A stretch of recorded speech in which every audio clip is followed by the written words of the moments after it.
Olá, tudo bem? Sejam bem-vindos à nossa aula número 12 do curso de Liderança com Gestão 3.0.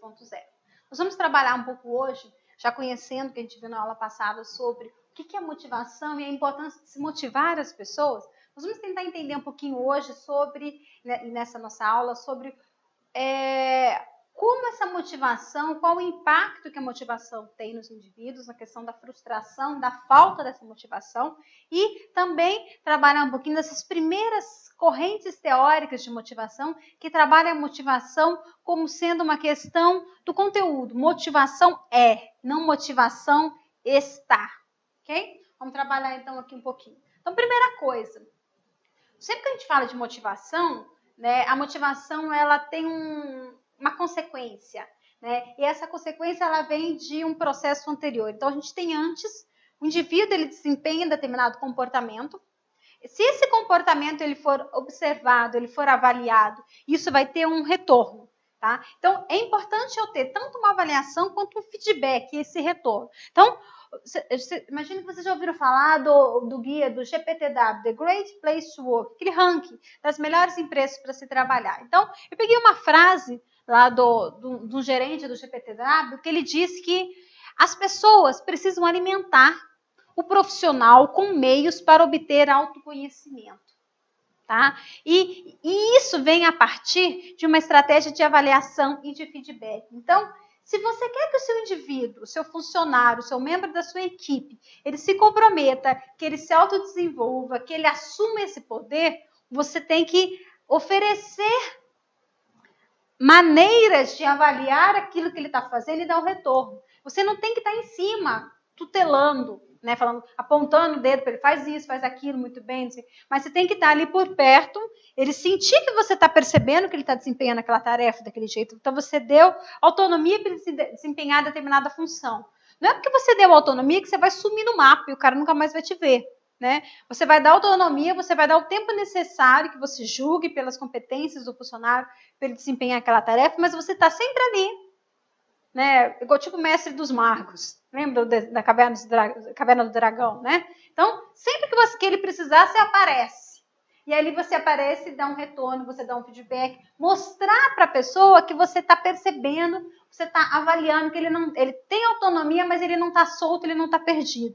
Então, isso é importante tanto para ajudar na autoestima do indivíduo, ele sentir que ele não está perdido, que ele não está sozinho, mas também para controlar, porque às vezes o poder, a autonomia demais faz com que as pessoas, o cara não está me vendo, peraí, deixa eu fazer o que ele não gostaria que eu fizesse. Então, esse controle é tanto no sentido de monitorar o que as pessoas estão fazendo, quanto também no sentido de não deixar o indivíduo sozinho, perdido naquela organização ali. Tá? Então, a falta da avaliação e do feedback pode dar ao funcionário a sensação de que ele está estagnado, né? E aumenta a chance de que ele busque uma nova oportunidade. Mas também, né, isso segundo o gerente lá da Michael Page, uma outra empresa de consultoria que trabalha com gestão de pessoas, ele diz que uma das questões que mais assegura uma pessoa na empresa é a possibilidade de aprender, se desenvolver e crescer. Então, perceba que o que faz o indivíduo ficar numa empresa e querer,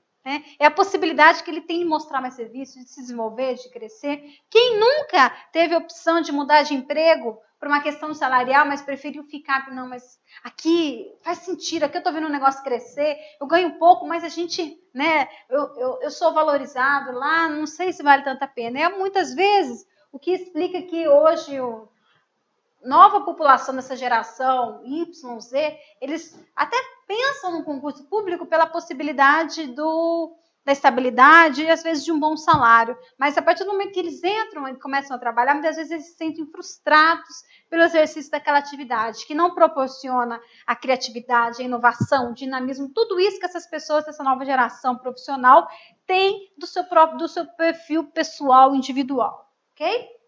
Então, o que faz o indivíduo se frustrar? Primeira coisa é, eu tenho necessidades e expectativas, coisas que eu desejo, coisas que eu gostaria de ter. Tá? Então, se houverem barreiras à minha expectativa, à minha necessidade, isso para mim vai se manifestar por meio de uma frustração. Não, eu queria tanto aquela promoção, não consegui. E essa frustração, ela pode acontecer em níveis, que tem, de maneira geral, a frustração, ela é destrutiva, ela é um comportamento ruim, que tem que ser evitado. O funcionário, ele não conseguiu promoção, mas ele tem que perceber, tem que saber por que ele não conseguiu, que ele teria possibilidade, que foi um processo claro, que foi um processo justo. Por quê? Se ele sentir que ele não conseguiu aquela promoção por, tinha carta marcada, assim é justo, ou eu sou ruim mesmo, ele começa a desempenhar comportamentos negativos. Para ele, pode se manifestar dentro da organização, que vem desde um momento de agressão, né? Aí a pessoa se torna agressiva, revoltada, ela responde, ela passa a ter um comportamento que não é coerente com o comportamento anterior que ele tinha. Ele pode ter um comportamento de regressão. Antes a pessoa estava se desempenhando cada vez mais. A partir do momento que ele não conseguiu a promoção, bom, já que eu não consegui mesmo, então, para que eu vou fazer tudo isso que eu fazia? Né? Ele regride tecnicamente, profissionalmente, ele fica fixado com aquilo, né? A pessoa só sabe conversar sobre aquilo. Não, mas você viu aquele processo? Não, ele conta para todo mundo, ele explica para todo mundo e ele fica batendo no martelo. E aquilo leva uma frustração, a uma depressão do indivíduo mesmo. E, por fim, um retraimento. Né? O indivíduo, ele não gostou, ficou infeliz, não sei o quê, e ele se esconde. Desses níveis aqui, a gente poderia dizer que o retraimento é o menos pior, mas ele é ruim assim mesmo, porque o indivíduo ele está guardando para si aquela mágoa. Só que isso, claro que vai se manifestar no seu comportamento. O pior, é lógico, que é a questão da agressão, porque ele é uma questão física. Né? O indivíduo, ele começa a xingar, ele fala mal da empresa, ele critica a empresa, e às vezes é até mesmo uma agressão física, né? Bater no cara a cara com o indivíduo lá, com o seu próprio chefe, ou dentro da empresa ali. Okay? O contrário é quando eu tenho necessidades e expectativas, e eu consigo alcançar aquela expectativa. Aí isso vai se manifestar por meio de uma satisfação. Né? Então, se eu precisava de alguma coisa e eu alcancei aquilo, não, estou satisfeito. Né? Eu queria aquela promoção, consegui a promoção, vou ficar muito satisfeito. Não significa que eu vou estar motivado com aquela promoção, mas eu vou estar satisfeito. Se depois eu continuar com esse comportamento, a gente vai ver ali o que pode fazer com que a satisfação leve até a motivação do indivíduo. Okay? Mas, basicamente, o que a gente tem que evitar e eliminar são essas barreiras, esses bloqueios que possam ocasionar uma frustração, uma agressão, um comportamento destrutivo dentro do indivíduo. E esse comportamento de frustração, ele é interessante que ele leva o efeito para a equipe. Né? Então, suponhamos que eu tivesse 2 equipes dentro da organização.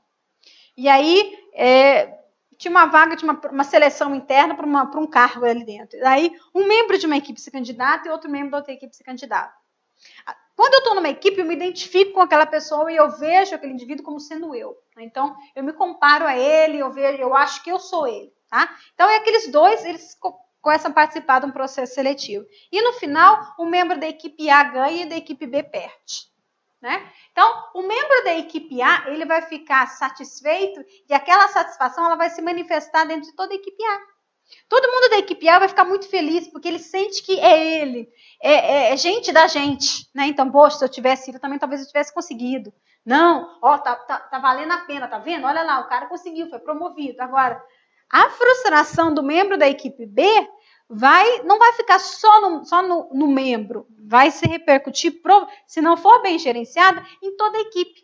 Porque todo mundo vai sentir aquele sentimento, nossa, gente, eu acho que o negócio aqui não dá muito bom, não. Se ele não conseguiu, provavelmente eu não conseguiria. Então, há uma questão de projeção, eu me projeto, tanto no comportamento positivo, quanto no comportamento negativo. Então, se você está liderando uma equipe, percebe que esse comportamento está acontecendo, é claro, numa situação de satisfação, de energia positiva, você tem que valorizar ainda mais. Não, a nossa equipe é muito boa, você está vendo como vale a pena, estimular e elogiar todo mundo, e parabenizar, lógico, aquele que conseguiu a promoção. Mas, no caso da equipe perdedora, você tem que trabalhar para evitar que essa frustração ela não crie um ambiente ruim dentro de toda a equipe, não crie um sistema de um luto de toda aquela equipe ali, ok?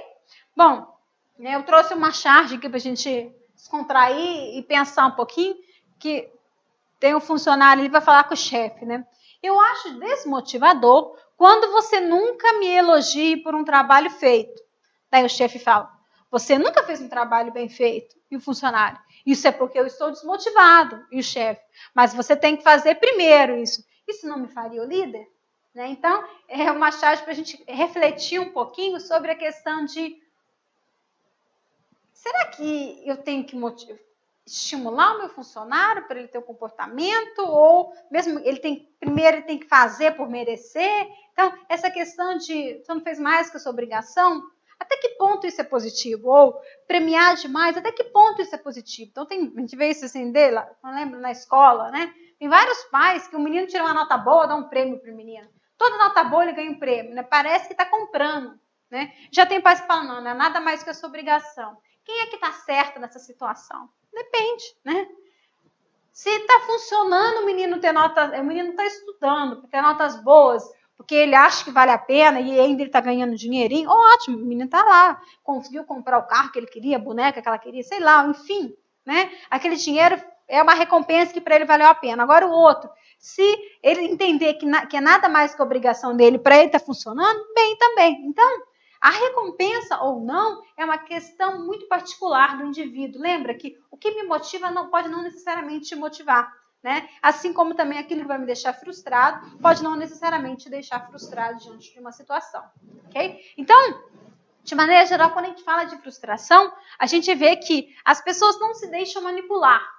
Não adianta você achar que você está manipulando o seu funcionário, né? Mas continuam se movendo. Eu sei que não está bom, que o emprego está ruim, né? Mas eu vou indo, porque é o que está tendo. Então, muitas vezes, o gestor ele acha que é ruim, pago pouco, mas as pessoas continuam trabalhando. O cara é trouxa mesmo, deixa ele, né? Não é isso. As pessoas elas não se manipulam, elas continuam agindo, né? Movendo um montante de energia pessoal investida nessas atividades, no entanto, o montante de atividade de energia pessoal investida naquela atividade, né, que não é positiva para mim, vai diminuindo e o indivíduo tende a render mais. Ele continua se mexendo, mas cada vez ele se mexe mais devagar e com a menor qualidade, né? O nível de satisfação das pessoas vai baixando, ela vai se sentindo cada vez menos satisfeita, a sua estima vai diminuindo cada vez mais, né? Nossa, que serviço ridículo que eu faço, que papel que eu estou me prestando, né? E em pouco tempo você vai encontrar alguém que está inteiramente, se a gente puder dizer, na verdade essa palavra não existe no dicionário, né? Inteiramente desmotivado, né? Então, você quer deixar um funcionário seu não motivado ou desmotivado, deixa ele fazendo uma coisa que ele não quer, e vai enganando, e vai achando que você está manipulando o indivíduo, e ignora, e vai levando, e vai deixando o barco andar. Deixa a sua equipe à deriva. Você vai ter uma equipe totalmente desmotivada. Agora, esteja junto, caminha, está ruim, participe, ajuda, elimina a frustração. Frustrações acontecem. A questão é como é que eu vou lidar com aquela frustração. Então, lembra quando a gente falou sobre as competências da questão do equilíbrio emocional? Então, ter equilíbrio emocional é conseguir agir frente a uma situação negativa. Então, nem sempre eu vou ganhar, tá? Mas eu não ganhei, e aí? O que eu vou aprender com essa perda? Eu vou ficar de luto? Posso até ficar em luto, mas quantos dias? 1 dia? 2? 1 mês? Não dá, certo? Bom, então, quando a gente fala de frustração, ele impacta diretamente no moral do indivíduo, né? Não na questão de moralidade, mas no meu comportamento e na atitude resultante disso. Então, pessoas que têm um moral mais elevado, que elas estão, né, no entusiasmo, elas têm comportamento como fanatismo, ela gosta muito da empresa. Então, você pega um funcionário que ele ama aquela empresa, que ele tem euforia para trabalhar, ele tem atitudes positivas, ele está satisfeito, otimismo, cooperação, coeso, colabora, aceita os objetivos da organização, tem boa vontade, se identifica. Então, quando você vê esses comportamentos num funcionário, na sua equipe, em você está num caminho positivo. Ou seja, aquela pessoa, ela tem coisas que fazem com que ela queira se motivar. Agora, quando você começa a perceber comportamentos como atitude negativista, não vai dar certo, né? Nossa, mas não estou feliz com isso, né? Quando pessimismo, ele é sempre negativo, ele está sempre oposto, não concordo, isso não vai dar certo. Nega, não concordo, né? Rejeita os objetivos da organização, tem má vontade, tá bom, já que você quer, mas eu acho que não vai dar certo esse negócio não, hein? É resistência, tem certeza? Eu estou avisando, né? Ele se dispersa, você está numa reunião, o cara, né, tá no celular, tá perdido, ele tem, na verdade, ao contrário da euforia, ele tem uma disforia, o cara está desanimado, está quase morrendo ali perdido, né? E ele se sente, ele é agressivo, né? Quando você começa a ver comportamentos nesse formato na sua equipe, sinal vermelho, sinal amarelo, tá? Então preste atenção porque você está caminhando para um sentido de frustração, de negativismo que vai comprometer o clima daquela sua organização e não vai ter, você pode oferecer o estímulo que você quiser. Se as pessoas estiverem desempenhando comportamentos como esse, nunca que ela vai conseguir se motivar, nunca que ela vai conseguir alcançar um objetivo ali dentro. Então, para entender essa questão de motivação, por que isso é importante, a gente vai começar a estudar um pouquinho sobre algumas teorias que tentaram entender o que leva as pessoas a terem comportamentos positivos, a se motivarem ou não motivarem. Daí a gente dividir aqui na disciplina para ficar um pouco mais conciso para vocês, em 2 grandes blocos de teorias. As primeiras teorias motivacionais do conteúdo, que vão entender o que é a motivação, e um outro grupo de teorias que entendem a motivação como um processo, como uma sequência de atividades. Okay? Então, para entender nessa nossa aula aqui a questão da motivação como a questão do conteúdo, a gente vai trabalhar com 4 teorias. A teoria das necessidades de Maslow, que imagino que todo mundo já ouviu falar, da pirâmide. A teoria dos 2 fatores de Herzberg também é muito conhecida. A teoria RG é mais conhecida, mas nem tanto assim. E a teoria das necessidades de McLeod, que é importante também. Bom, primeira coisa, imagino que todo mundo já viu essa pirâmide, né? Maslow, né, decorrente daquele experimento lá de Hawthorne que a gente conversou na aula passada, ele chegou à conclusão que o indivíduo ele tinha níveis de necessidades. E essas necessidades, elas iam do nível mais baixo, que era a primeira necessidade fisiológica, passando por uma necessidade de segurança social, autoestima, até a autorrealização. E dentro desse modelo proposto por Maslow, ele acreditava que o indivíduo só alcançaria o degrau superior a partir do momento que ele tivesse totalmente suprido essa necessidade. Então, ele só buscaria um trabalho que proporcionasse segurança quando ele encontrasse um trabalho que ele tivesse as condições fisiológicas satisfeitas, que é a questão de horário de trabalho, por exemplo, razoável, o conforto físico, o intervalo de descanso. Então, algo que me garanta a questão fisiológica, né? Eu consigo, não tenho um esforço demais, eu consigo reforçar, eu tenho um bom almoço, então, fisiologicamente, estou satisfeito. Se eu estiver satisfeito fisiologicamente, eu vou buscar a questão da segurança, que tem a ver com a estabilidade, a remuneração e benefícios, condições de segurança no trabalho. E eu só vou buscar necessidade social que tem a ver com amizade, que tem a ver com interação, com o cliente, com o chefe amigável, a partir do momento que eu tiver essa e essa satisfeita. Então, para ele, o indivíduo ele só buscaria, por exemplo, a autorrealização, daquilo que a gente fala que uma equipe ela tem que ser autorrealizada, automotivada, auto-organizada, se tudo aqui tivesse satisfeito. Okay? E aí que é o grande problema dessa teoria motivacional proposta por Maslow. Né? Porque nem sempre o indivíduo que vai buscar um trabalho que seja criativo e desafiante, ele tem responsabilidade, ele tem um chefe amigável, ele tem um salário satisfatório, ou ele tem conforto físico para o trabalho dele. Às vezes o trabalho dele não tem o menor conforto físico, ele não tem nada de condição fisiológica, super arriscado, ele põe a vida dele em risco, mas aquilo faz bem para ele, o orgulho, ele se orgulha de ser cuidador, ele alimenta tubarão num tanque. Né? Então, a condição dele fisiológica é 0, né? Social, ele só trabalha com tubarão, o tubarão não conversa com ninguém, mas a autoestima dele está super valorizada. Nossa, eu me arrisco, né? Eu tenho orgulho daquilo que eu faço, aquilo ali é uma coisa muito desafiante para mim. Então, ele busca a necessidade de autoestima e autorrealização, sem, contudo, ter satisfeito a necessidade fisiológica ou social ou mesmo de segurança. Okay? Então, o problema de Maslow foi exatamente em sugerir que as pessoas tinham que subir isso como uma escada, né?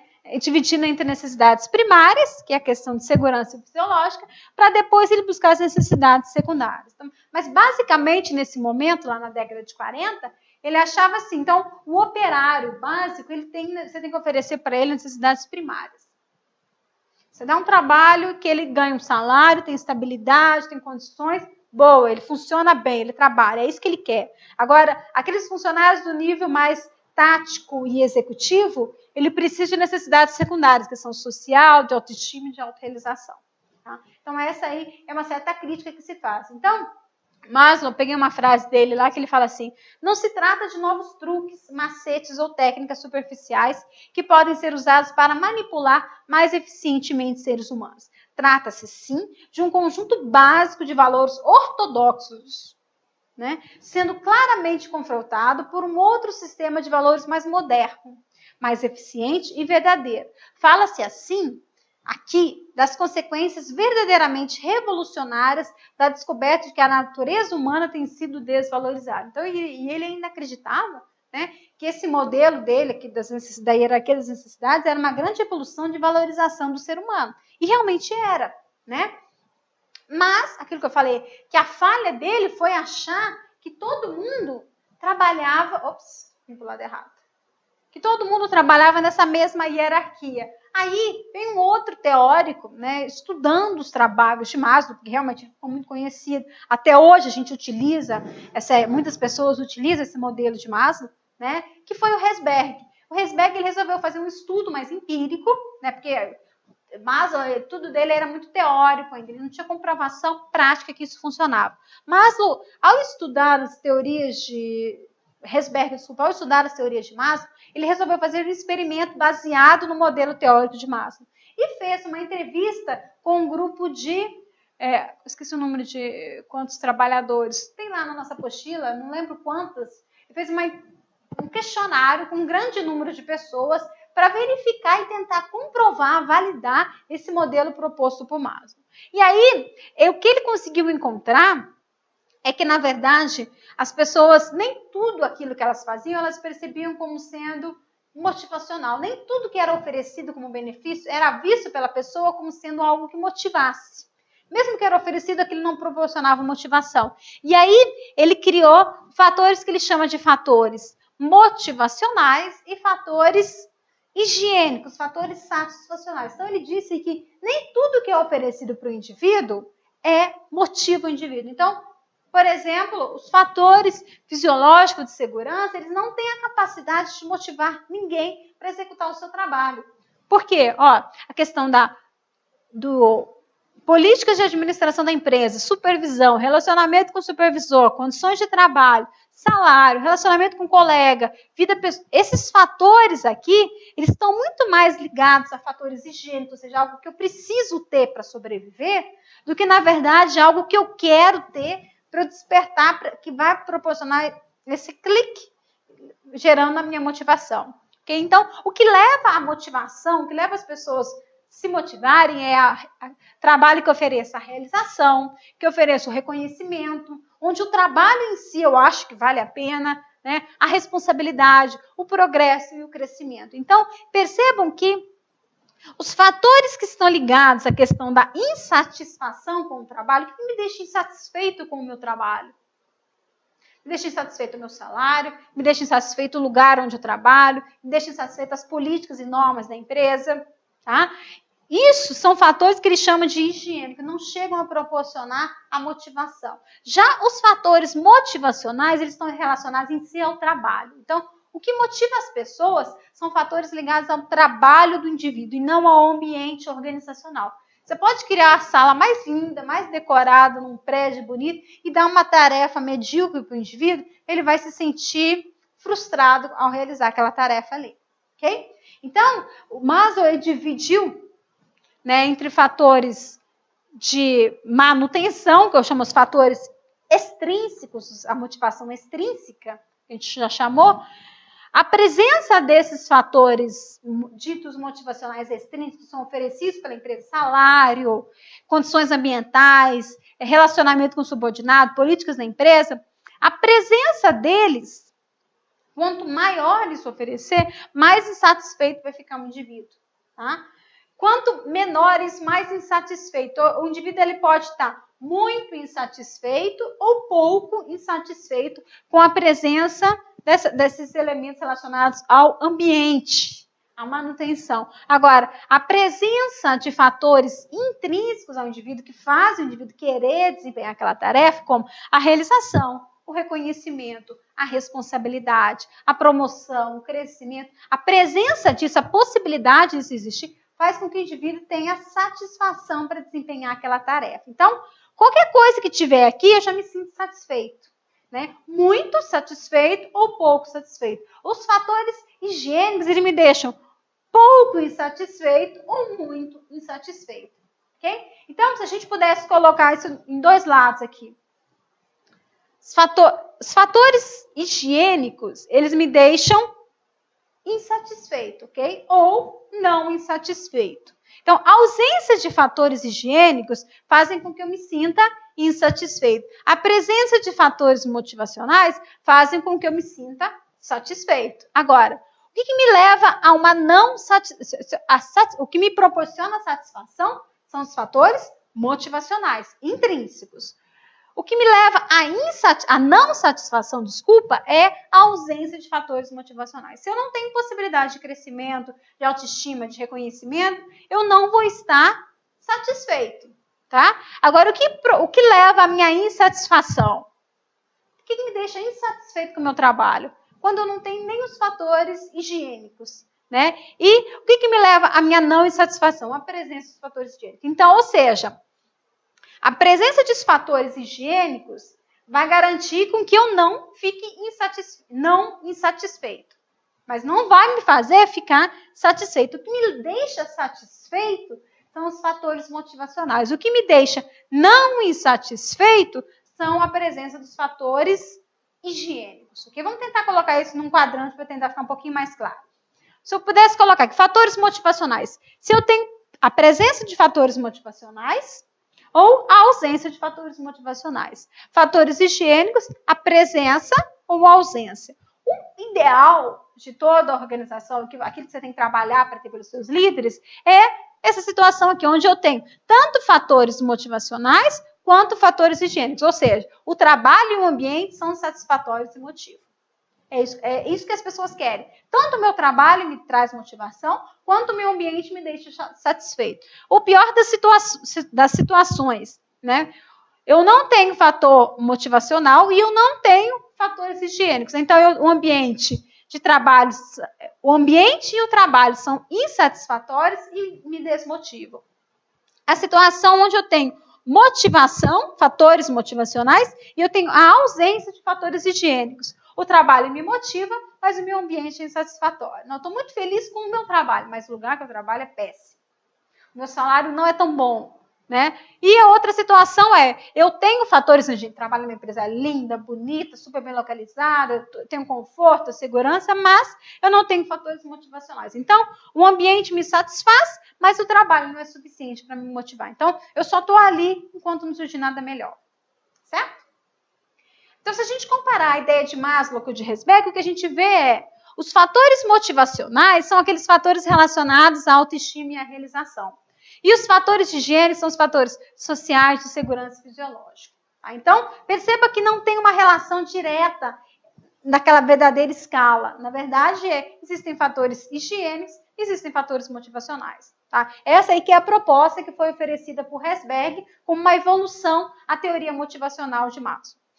Dando continuidade a essas ideias de Maslow e de Herzberg, surgiu um outro teórico, que é o Clayton Aldifer, que ele fala que ele criou uma teoria chamada teoria ERG. Essa teoria ERG, ele dizia que as pessoas elas têm tipos de necessidades diferentes, nem satisfacionais, nem motivacionais, mas necessidades de existência, de relacionamento e de crescimento. Então, a necessidade de existência diz respeito aos requisitos materiais básicos. Né? Então, eu preciso do salário porque eu preciso comer, né? Porque eu preciso pagar meu aluguel, porque eu preciso pagar minha prestação do meu carro.